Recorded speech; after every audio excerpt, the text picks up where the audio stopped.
કેમ છો હલો. ભાઈ રમણીકભાઈ કોટડિયા? બસ મજામાં હો. તમારી ટૂંકમાં ચેનલમાં જે બધું જોઈએ છીએ ને એ જોઈને એટલો આનંદ આવે છે અને કામ પણ એટલું થઈ જાય છે બરોબર છે કે વકીલની ટૂંકમાં જરૂર ન પડે. બસ મારો વ્યવસ્થિત તમારા મુખ્ય હેતુ એ જ છે કે ખેડૂતો થોડા ઘણા પ્રાઇમરી કામ કમસે કમ જાતે કરતા થઈ જાય. જોકે ઘણા ભાઈઓ એવા છે કે SSRD સુધી પણ પોતાની રજૂઆત જાતે કરતા થયા છે, પણ એ બધા ખેડૂતોનું ગજુ નથી. પણ જેને જેટલી આવડત હોય પોતાનામાં એટલું કામ જાતે કરતા થઈ જાય તો એ ઘણું. હવે મારે જે જમીન વેચવાની હતી ને સામે લેવાની હતી, અમારો સોદો પણ કન્ફર્મ હતો, પણ તમારા વિડીયો આવ્યા જોયા તો એમાં મને લાઈટ થઈ કે આમાં આપણે ખેડૂત ખાતેદાર પ્રમાણપત્ર જરૂરી છે. બરોબર તો છે. એ તપાસ કરાવી તો નીકળે એમ નહોતું, કારણ કે મારી ખાતેદારી આગળથી તૂટતી હતી. ઓહો. એટલે જાણવા મળ્યું. પછી એડવોકેટને કીધું તો એડવોકેટ કે જરૂરી છે. મેં કીધું તો તમારે પેલા જાણ કરવી જોઈએ ને. એટલે એને કીધું કે મને એમ હતું કે હાલશે એમ. મેં કીધું હાલશે એવું ન હાલે ને, આ તો અમને વિડીયો જોયો રમણીકભાઈ નો ને ખ્યાલ આવ્યો. ન આવ્યો હોત તો તમે દસ્તાવેજ કરી નાખત અને હું બીજી જગ્યાએ લઈ લેત તો હું ફસાઈ જાત ને મારી જમીન જે લેનાર એ પણ ફસાઈ જાત. બંને જણા 300% વ્યાજ આવજો. 15/6 પછીનો કેસ હોય તો, સોરી 1/7/2015 પછીનો કેસ હોય તો.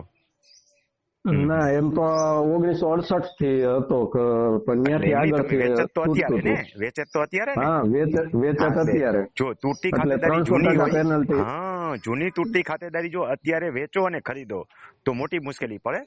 હવે તમે છે ને અત્યારે હવે તમે દૂધે નવાઈ જશો. હજી થોડી શાંતિ રાખો. નવો જે પરિપત્ર આવ્યો છે એમાં 6/4/1995 પેલાની એક લિંક જોઈએ. એટલે તમારી તૂટતી ખાતેદારી 65 વાળી છે ને? 68 વાળી તમે બચી જશો એમાંથી. અત્યારે બધે અમલવારી નથી થતી, એટલે થોડો સમય શાંતિ રાખો. હજી ઘણા જિલ્લામાંથી મને ફીડબેક આવે છે કે અમારે એટલે મેં તમને ફોન કર્યો તો, તમને મને મેસેજ કર્યો તો, તમારો ફોન આવ્યો હતો. એટલે આ જાણવા મળ્યું, તમે કીધું તું મને, એટલે મેં એ તપાસ કરાવી તો ત્યાંથી અટકતું હતું, એટલે મેં એ સોદો અમે બે સમજૂતીથી જ કેન્સલ કરી નાખ્યો. સરસ, બંને બચી ગયા.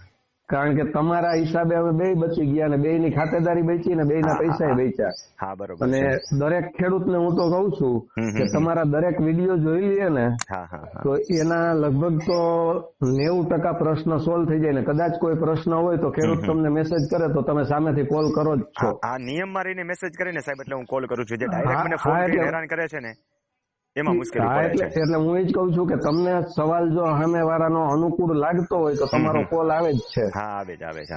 મને 3 થી 4 ક્વેશ્ચન થયા હતા, એટલે મને 3 થી 4 વખત મેં મેસેજ કર્યા ને મને બધા કોલના સંતોષકારક જવાબ તમે આપ્યા છે. બરોબર છે. કોઈ સારું લગાડવા માટે તમને હું નથી કહેતો, પણ મને જે સંતોષ થયો ને એ હું વ્યક્ત કરું છું. વાહ, સરસ સાહેબ. કારણ કે આગળ જતા કોઈ પણ ખેડૂત આમાં ફસાય નહીં ને, એ તમારો ઉદ્દેશ છે. હા, ખરી વાત છે. અને એમાંથી હું તો બચી ગયો, બીજાની મને ખબર નથી. ના, ઘણા બધાને લાભ થતો હશે. ધીમે ધીમે વધારે વ્યક્તિઓ એમાં જાગૃતિ આવશે અને જે ખરેખર એને ગંભીરતા લેશે તો એ લોકોને ઉપયોગી થશે જ. તમારો આભાર. કારણ કે તમે જે આ કર્યું છે એના થકી જ અમે આમાંથી નીકળી ગયા, નહીં તો અમે ફસાઈ ગયેલા જ હોત. હા, બરોબર છે સાહેબ. ભલે સાહેબ, મળીશું ક્યારેક. હા, આવજો. ઓકે, થેન્ક યુ સાહેબ, થેન્ક યુ. આવજો. હા.